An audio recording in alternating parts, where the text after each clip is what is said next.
todos, aos internautas e aos presentes. Nós vamos detalhar um pouco mais hoje os corpos sutis, mas nós já vimos boa parte do que vamos falar. Apenas para ficar um pouco mais claro. O perispírito, como eu já disse, e vocês já devem ter assinalado de outras vezes, ele é formado do corpo vital, do corpo causal e do corpo astral propriamente dito, que é a protoforma do próprio psicossoma. Então, vamos detalhar um pouco mais o que seja o corpo vital. Então, ele é também conhecido como duplo etérico. Ele é a parte mais periférica do perispírito, se poderíamos dizer assim, e nele circulam aquilo que a espiritualidade chama forças radiantes. Para a espiritualidade, o médium emite essas forças. Essas forças radiantes, elas são a mesma coisa que o ectoplasma e o fluido magnético. Então, o que são sinônimos?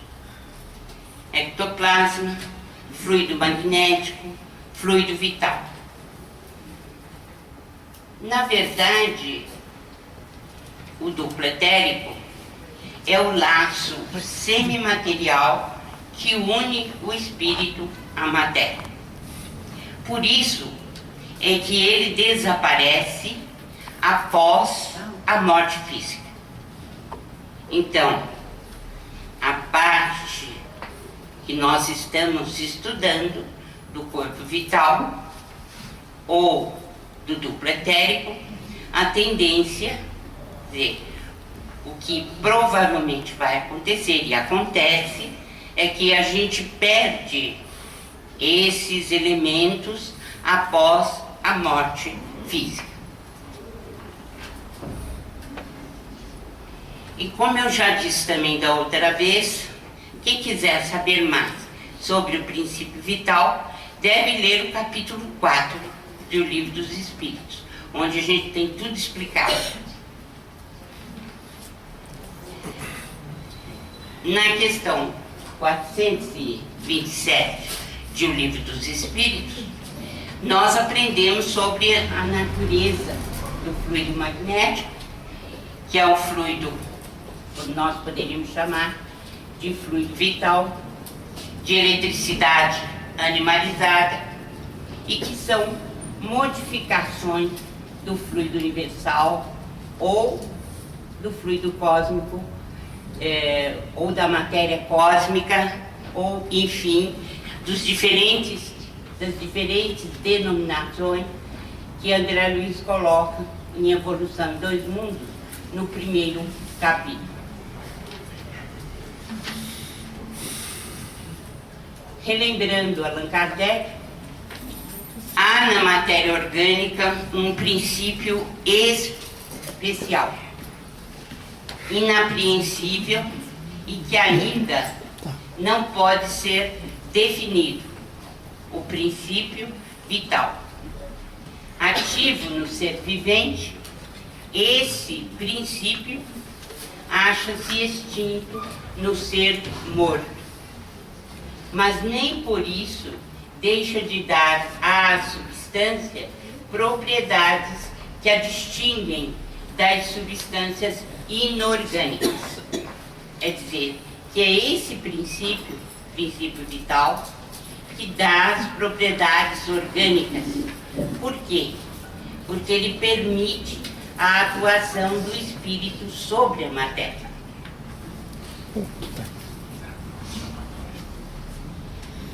O fluido vital, ou ectoplasma, dispersa-se com a morte física. E para onde ele volta? Ele volta a ser o quê?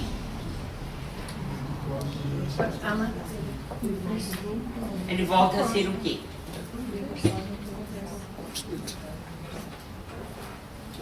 volta a ser o quê? Volta para o fluido cósmico universal, da onde ele veio, né? Na outra dimensão, eu já disse e vou repetir, existe outra matéria. E o perispírito vai absorver essa outra matéria no lugar da matéria física. E eu disse para vocês, né, que existe materialização no mundo espiritual. E existe materialização por quê? Porque são esses elementos que constituem a possibilidade de alguém se materializar naquela dimensão. Onde é que circula o ectoplasma? Na corrente sanguínea, no sistema hematopoético, que está diretamente ligado ao sangue, né? Tanto assim que o baço tem uma importância grande, né, para a questão do fluido vital. E já respondi da outra vez, respondo outra vez que se a pessoa perder o baço, os elementos que estão na área do hematopoético é que vão substituir as funções de produção ou de circulação desse fluido vital.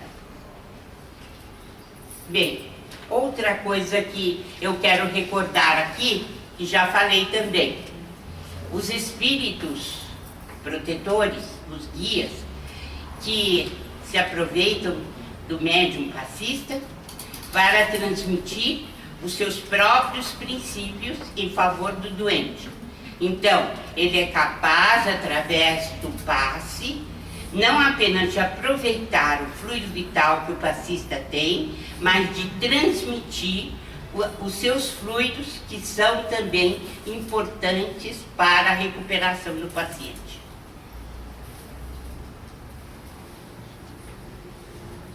Qual é a origem? A origem do corpo vital é a origem de tudo quanto nós entendemos como matéria. E a origem da matéria é a do fluido cósmico universal. O plasma divino, o hálito de Deus, o hausto do Criador, enfim. São expressões que dizem respeito a uma matéria ainda não detectada, ou pelo contrário, algo que escapa ainda aos nossos sentidos e às nossas observações e medidas, mas que é responsável pela formação da matéria, que é o fluido cósmico elementar ou universal. E também eu já disse, vou repetir, né? Esse fluido cósmico universal, ele entra para dentro de nós através da inalação do ar, mas não apenas por esse intermédio, também pelo que nós nos alimentamos, porque ele existe na natureza e é aproveitado nos elementos que nós consumimos. Então, o nosso organismo é capaz de inalar o fluido cósmico universal e, através do sistema nervoso, especialmente das mitocôndrias desse sistema nervoso, ele produz o fluido vital, que André Luiz chama de forças neuropsíquicas e que desaparecem com a morte física. Então, nós temos que existe uma cadeia de aproveitamento do oxigênio, que nós já conhecemos como ciclo de Krebs, quando nós estudamos a parte bioquímica do nosso corpo físico.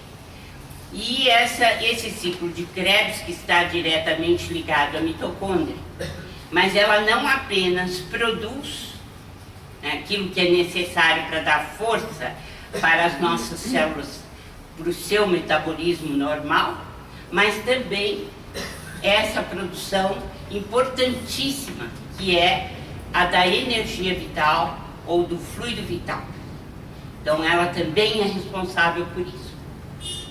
Então, eu já disse da outra vez e volto a repetir, que o triptofano, o ATP, é a moeda de troca energética, né, do organismo, e que é importantíssimo nas nossas reações bioquímicas normais do organismo físico.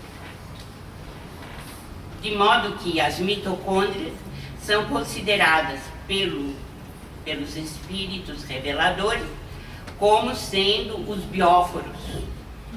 Esses bióforos são aqueles que trazem energias psíquicas e espirituais, além das próprias energias físicas. E um desses bióforos muito importantes é a mitocôndria.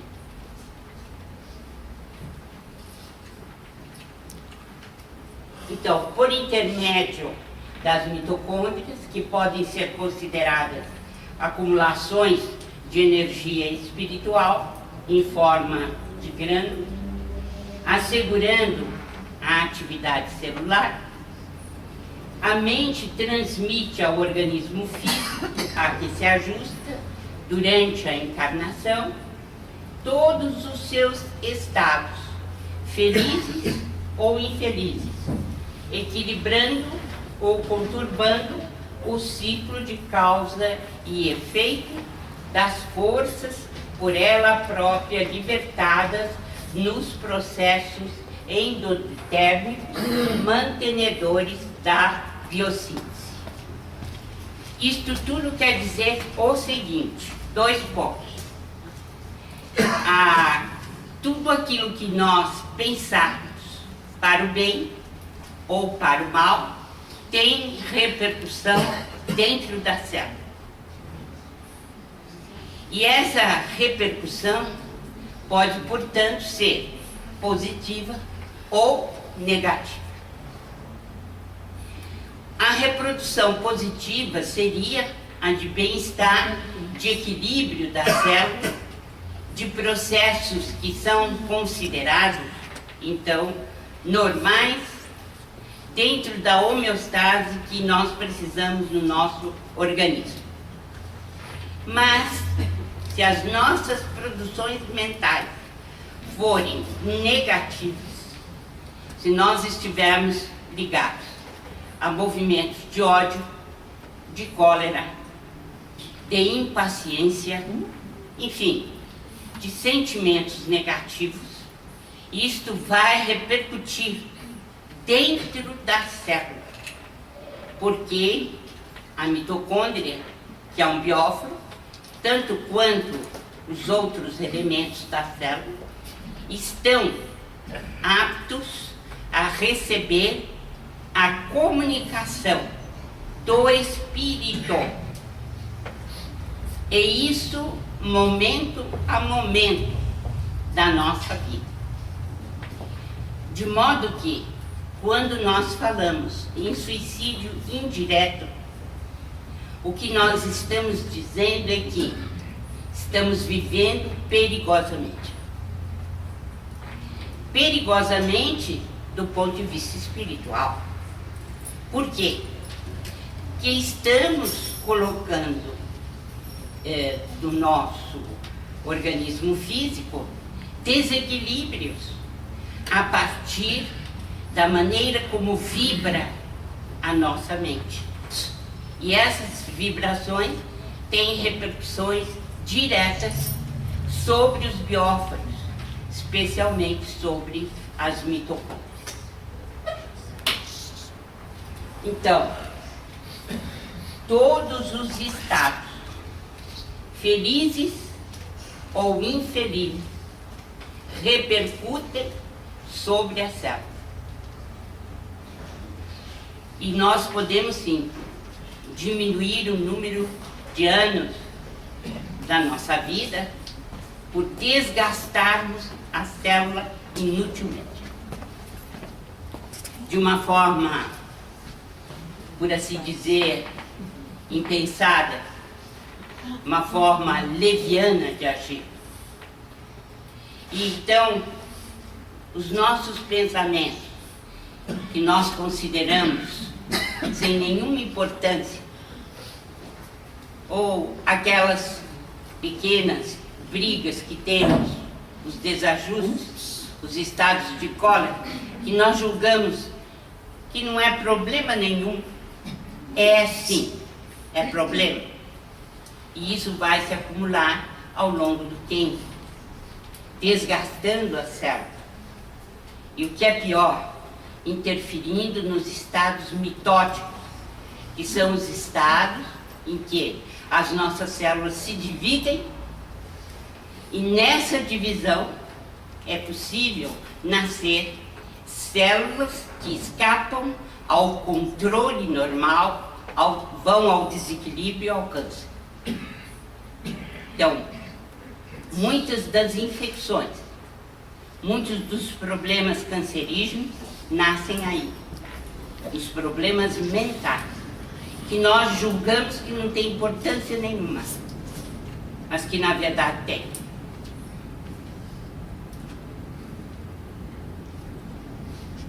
Então, a duração da existência física, ela é determinada ao nascer. O que nos faz recordar que a mitocôndria tem gene. Ela possui genes. Porque não é o núcleo que determina o número de anos que vamos viver. Ele não tem essa capacidade de determinar o período de existência física que vamos viver. Mas é a mitocôndria quem determina. Então nós já nascemos com uma durabilidade de existência programada. Quem leu Missionários da Luz? Uma boa parte. Então, no capítulo 12 de Missionários, Preparando Existências, nós vamos ver lá inúmeros esboços de corpos, de cadeias cromossômicas, e que são estudados antes do nosso renascimento, juntamente com nossos mentores. É muito interessante o capítulo.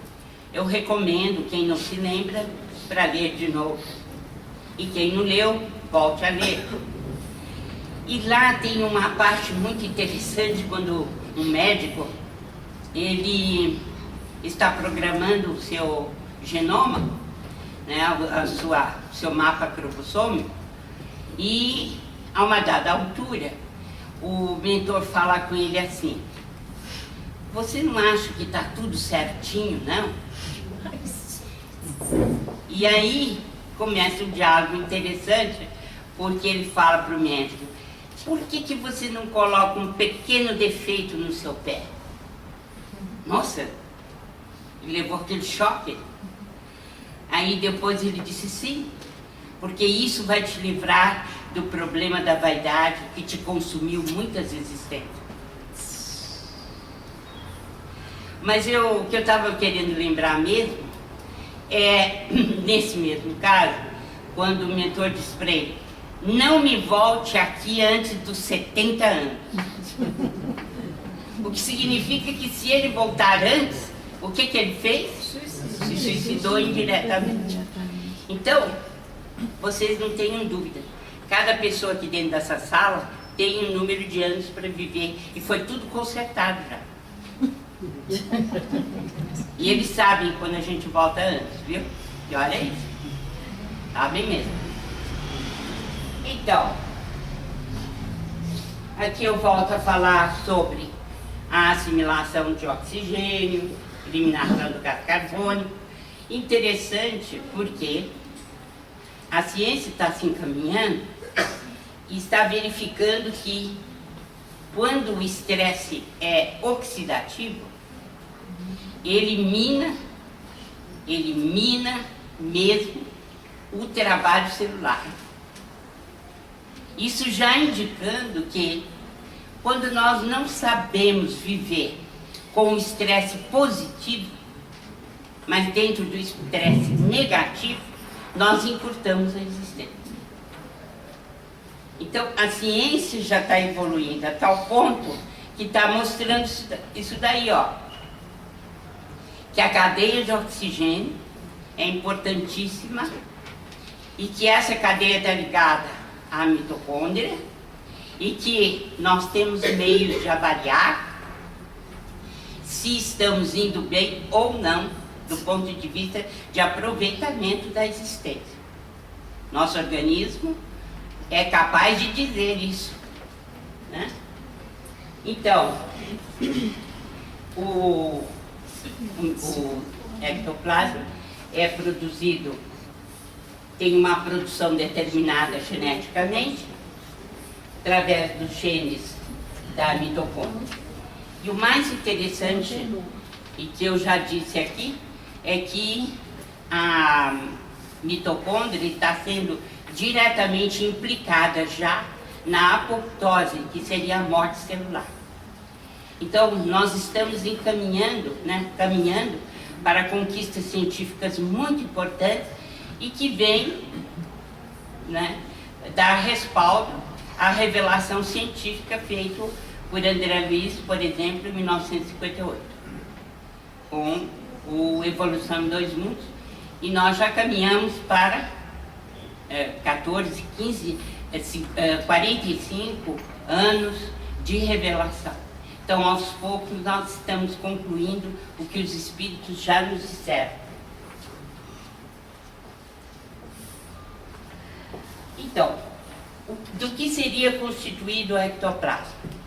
Vocês sabem que William Crookes se sentiu assim bastante impressionado com o ectoplasma, que ele falou ser, uma força desconhecida, uma matéria desconhecida, porque essa matéria brotava do próprio médium, no caso a Florence Cook, e durante 3 anos consecutivos, a Kate King se materializava a partir do fornecimento dessa energia, ou desse ectoplasma pela médium. Então, ele ficou impressionado, porque era uma matéria de grande força, capaz de produzir não apenas a materialização, mas também aqueles fenômenos que eram comuns, fabricação de mãos que eram do mundo espiritual e que colocavam a mão na parafina quente e deixavam um molde de suas mãos para serem verificados pelos presentes. Foram sessões muito interessantes, mostrando a importância dessa força. É um material viscoso, semelhante à gelatina, e tem movimentos reptilianos, esse ectoplasma. Não sei se alguém já assistiu alguma sessão. Então, quando eu tinha 11 anos, e de lá já faz muito tempo, então eu vi uma irmã noiva inteiramente materializada à nossa frente, andando em cima dos pés de todo mundo da sala, e com um lindo vestido, todo ele branco. Ela se materializou e foi conversar com o nosso irmão, Joaquim, que estava em tuberculose em grau avançado, mas se recusava em desencarnar, porque ele estava noivo, gostava muito da noiva, não queria deixá-lo. E eu assisti essa sessão e foi algo impressionante que está comigo durante toda a minha vida, porque ela me convidou para ir com ela.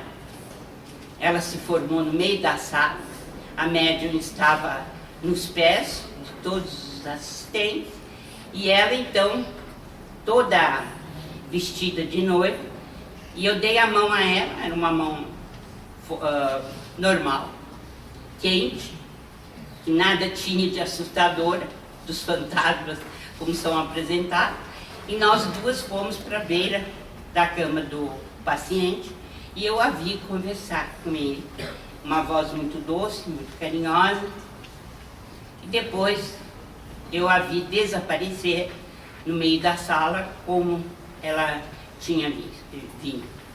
Então eu imagino o William Crookes, que passou 3 anos vendo a Kate King se materializar, e ser ele, que foi um grande pesquisador e um gênio da física, né, descobridor do talo, então ele não saber exatamente com que força estava lidando, porque realmente é impressionante, né? Ao mesmo tempo que você não enxerga nada, dali a pouco você passa a enxergar e de uma forma bastante contundente, para depois não enxergar mais, nada mais existir, né? Doutora, dá licença um pouquinho. Parece que eu li há muitos anos Sessões Espíritas na Casa Branca, do William Crookes. E... Não é a dele. Ah, não? Então, mas lá fala que quando a Kate King, que ela se despede, que ela não voltaria mais, ela deixa um cachinho do cabelo, corta para cada um dos participantes e dá como lembrança dela. Como é que é essa materialização de uma coisa que existe, que não desaparece? No caso, o cacho do cabelo. Porque exatamente o nome é materialização, né? Quer dizer, você, por algum momento, aquela personalidade, ela se materializa, mas se materializa com a matéria nossa, daqui do planeta. Tá. Né? Não é uma matéria volátil, é uma matéria física, porque ela era vista por todos os presentes. E assim como ela estava vestida, né, da maneira hindu, com a túnica, ela também tinha os cabelos, e os cabelos eram de pessoas físicas, como ela era mesmo, encarnada. Né? Não há diferença na matéria. É que depois que eles se vão, essa matéria é desmaterializada. Né? Mas enquanto ela está materializada, é uma pessoa normal, como se estivesse encarnada. A senhora não disse que é em cima dos pés, que ela andava, essas coisas? Sim, ela volitava. Mas isso daí não significa que não esteja inteiramente materializada, apenas ela tem força suficiente para não precisar andar como nós mesmos andamos. Né? Assim como Anchieta também, quando ele estava em êxtase, né, ele levitou. Encarnado, ele levitou 5 metros acima, né, do leito. Quer dizer, isso faz parte também da propriedade do ectoplasma, que é capaz de nos segurar onde nós estivermos. Por exemplo, o Daniel Douglas Home, ele saía de uma janela com a cabeça para baixo, ia de lá de cima da janela e entrava pela porta. E todo mundo via, né? Ele mesmo, o médium, entendeu?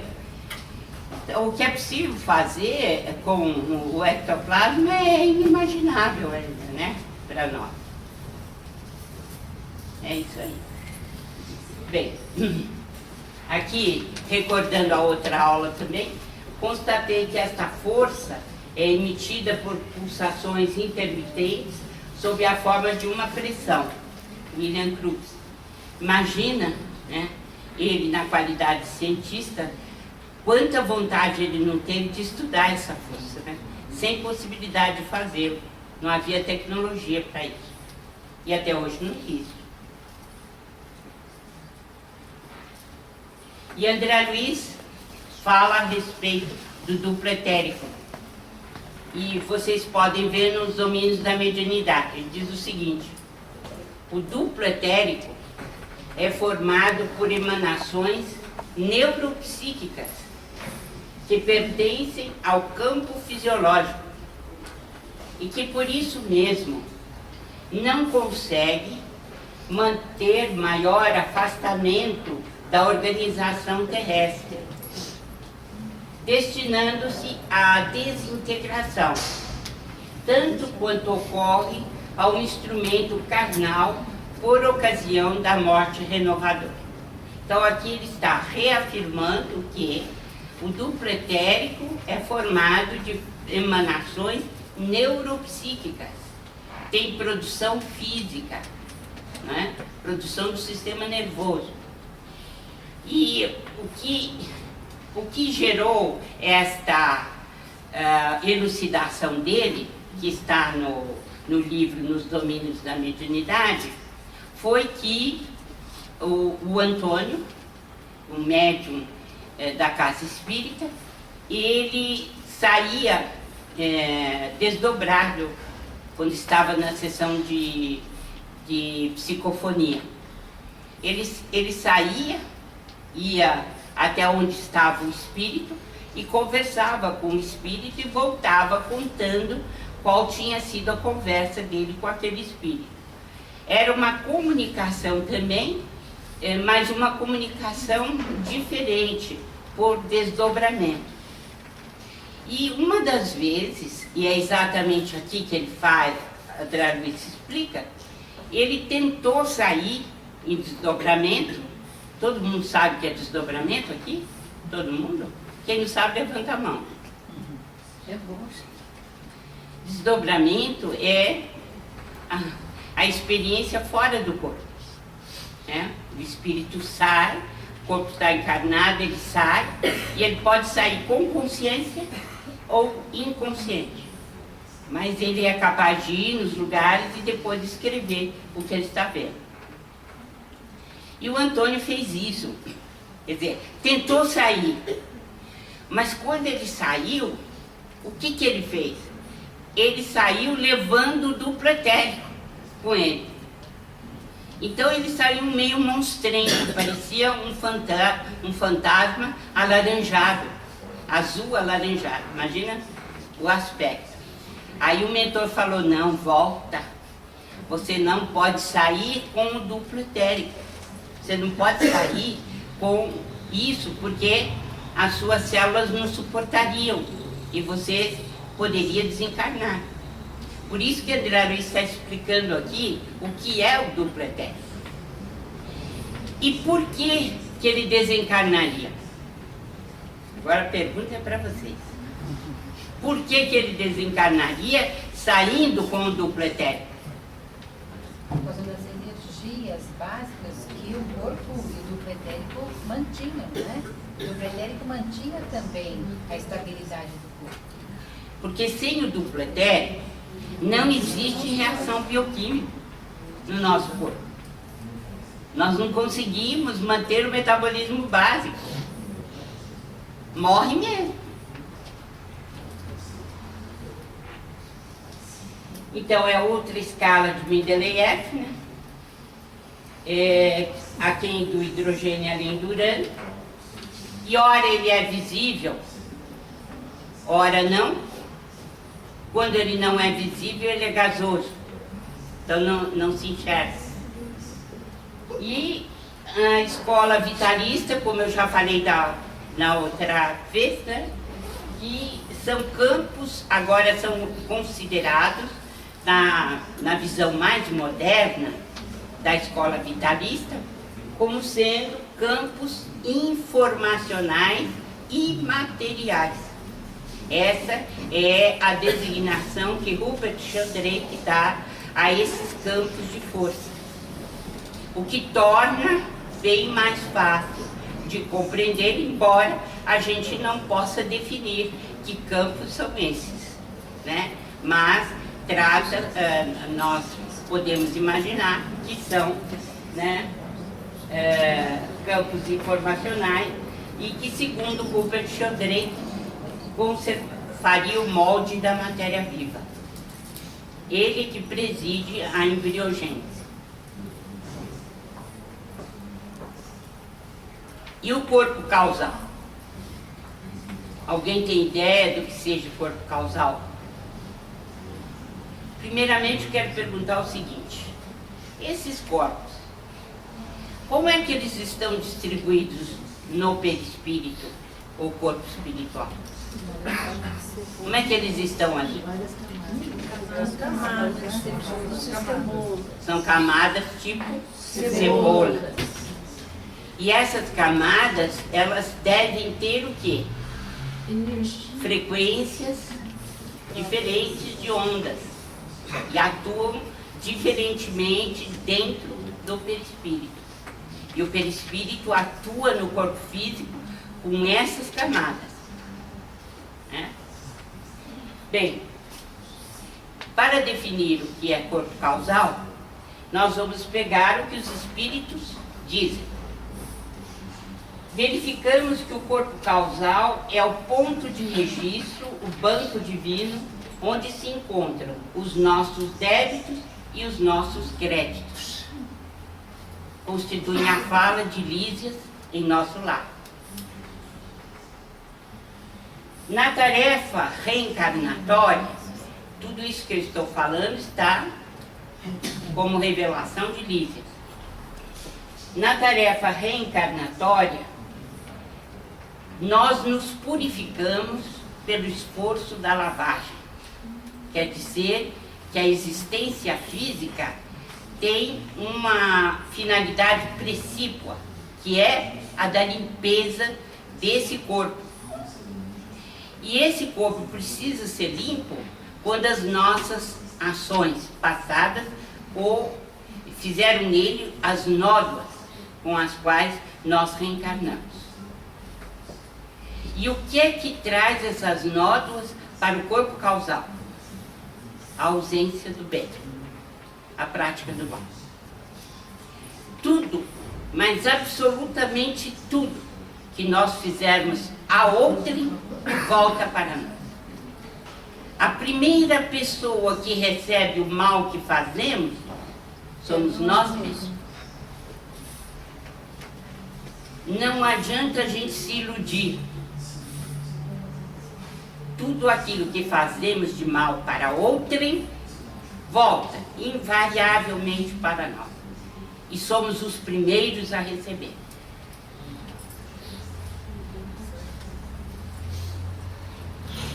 Quem quiser saber mais sobre o corpo causal, no livro Saúde e Espiritismo da AME, tem um artigo muito bom, do Elzo Ferreira de Souza, um grande amigo que já partiu, e que nos oferece assim, explicações muito interessantes sobre esses corpos. A senhora lembra que ano, doutora? O ano da publicação. O ano da publicação. Não precisa, porque eu acho que ele está na primeira edição ainda. Não há necessidade. E aqui é a orientação do Lísias por inteiro. Imagine que cada um de nós, renascendo do planeta, é portador de um fato sujo. Fato é vestimenta. Para lavar no tanque da vida humana. Essa roupa é o corpo causal, tecido por nossas mãos nas experiências anteriores. Os hindus denominam Kara Makosh, corpo causal, ou Ananda Maikosh, corpo da bem-aventurança.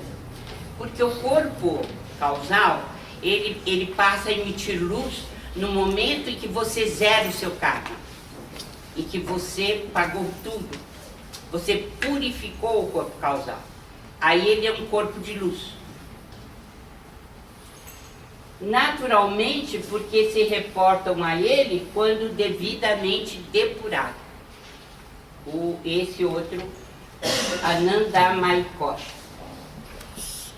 Também vocês podem encontrar explicações nesse mesmo texto do Elzo, que é muito importante, que está no livro Saúde e Espiritismo.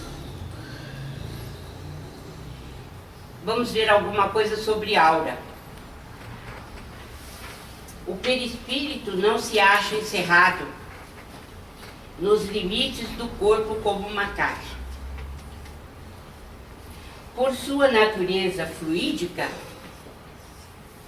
ele é expansível, irradia para o exterior e forma em torno do corpo uma espécie de atmosfera que o pensamento e a força da vontade podem dilatar mais ou menos. Daí segue que pessoas há que, sem estar em um contato corporal, podem achar-se em contato com seus perispíritos e permutar a seu malgrado impressões e algumas vezes pensamentos por meio da intuição. Então, a nossa aura, ela diz respeito à produção dos nossos pensamentos, àquilo que somos intrinsecamente. E isso vocês podem ler em obras póstumas do Allan Kardec, Manifestações dos Espíritos. Então, o espírito não se encontra fechado dentro de uma caixa. Então, a expansão fluídica que ele promove é que nós denominamos aura, que é o nosso cartão de visita. Tem mais sobre ela. Assim é que o halo vital, ou aura, de cada criatura permanece tecido de correntes atômicas sutis dos pensamentos que lhe são próprios ou habituais, dentro de normas que correspondem à lei dos quanta de energia e aos princípios da mecânica ondulatória, que lhes imprimem frequência e cor peculiar. Essas forças em constantes movimentos sincrônicos ou estado de agitação pelos impulsos da vontade estabelecem para cada pessoa uma onda mental própria. Isso se encontra, para quem deseja saber mais, Mecanismos da Mediunidade, capítulo 4, quando a gente estuda matéria mental. Então, é comum as pessoas dizerem, né, como está a minha aura, como é que ela está hoje, querer saber como está a aura e não acontecer nada, é bobagem, é perda de tempo. Então, é preferível a gente primeiro melhorar a aura e depois perguntar. Então, ela é uma túnica de forças eletromagnética, está ao redor de nós. Então, alguns dizem que essa aura nossa é de alguns centímetros, né? Alguns centímetros que podem ser, por exemplo, marrom, cinza, preto, ou podem ser azul, né? Violeta, por aí vai. Tudo vai depender da condição dos nossos pensamentos, né? E como estamos pensando. Agora, para a gente saber a distinção, a do Chico Xavier era de 10 metros. Então, a aura também é considerada uma plataforma onipresente, porque é o nosso cartão de visita. Nós julgamos que vamos fazer uma visita e damos o cartãozinho e que nós somos aquilo que está ali no cartãozinho. É nada. Nosso cartão de visitas é a aura. A aura está para a dimensão emocional, mental e espiritual de uma pessoa, como o sistema de imunização está para o corpo físico. Quem diz isso é a doutora Edith Fiore, no livro Possessão Espiritual.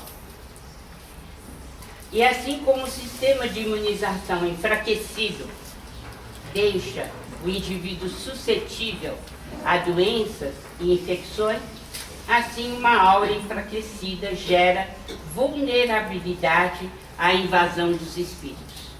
Ela lidou um bom tempo com as auras dos indivíduos obsediados e tirou as suas conclusões, que estão nesse livro. Então, o perispírito, ele tem os seus centros de força e ele naturalmente se expande através da aura. Importante nisso tudo o papel da glândula pineal, porque é ela que faz uma ligação maior entre o corpo físico e o espírito encarnado. Bem, hoje eu detalhei um pouco mais o corpo causal, rememorei alguma coisa do corpo vital e falei um pouco sobre a aura, que eu julgo importante. Assim como também da outra vez detalhei um pouco mais os centros de força do perispírito, o que cada um desses centros de força faz dentro do organismo, o que ele significa. Se houver alguma pergunta, ainda temos alguns minutos.